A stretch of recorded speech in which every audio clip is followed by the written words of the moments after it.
আদালত চত্বরে বিদ্যুৎ দপ্তরের সিনিয়র ম্যানেজার আক্রান্ত ও হেনস্থার অভিযোগে ইঞ্জিনিয়ার ফোরামের পক্ষ থেকে থানায় মামলা দায়ের করা হয়েছিল।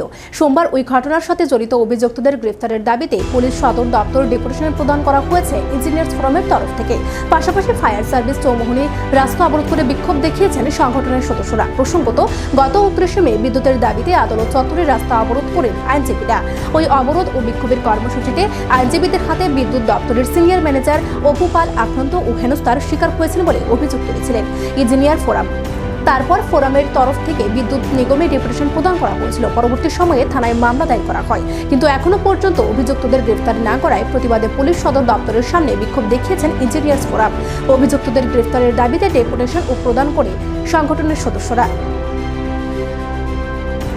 সবাইকে আমরা ইঞ্জিনিয়ার্স ফোরাম ত্রিপুরার পক্ষ থেকে আজকে এখানে ডিজিপি অফিসের সামনে আমরা এখানে বিক্ষোভ প্রদর্শন করছি। আপনারা জানেন, বিগত 29 মে আদালত চত্বরে কর্তব্যরত অবস্থা আমাদের অপু পাল জনৈক ইঞ্জিনিয়ার, ওনাকে কতিপয় আইনজীবী শারীরিকভাবে নিগৃহীত করে 29 তারিখ। আমরা পরদিন দপ্তরের যিনি প্রধান আছেন ওনার কাছে আমরা দেখা করেছি যে যারা দোষী তাদের যাতে গ্রেপ্তার করা হয় বা এফআইআর করা হয় সেই ব্যাপারে আমরা মাননীয় এমডির সাথে আমরা দেখা করেছি।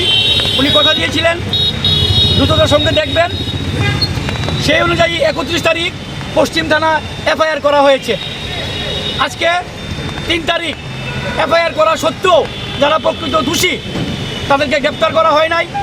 আমরা সোশ্যাল মিডিয়ার মাধ্যমে দেখতে পেয়েছি জনিত আইনজীবী যিনি বার কাউন্সিলের সভাপতি মৃণালকান্তি বিশ্বাস মহোদয়, ওনাকে আপনারা সবাই চিনেন, আমরা সোশ্যাল মিডিয়াতে দেখেছি। আমরা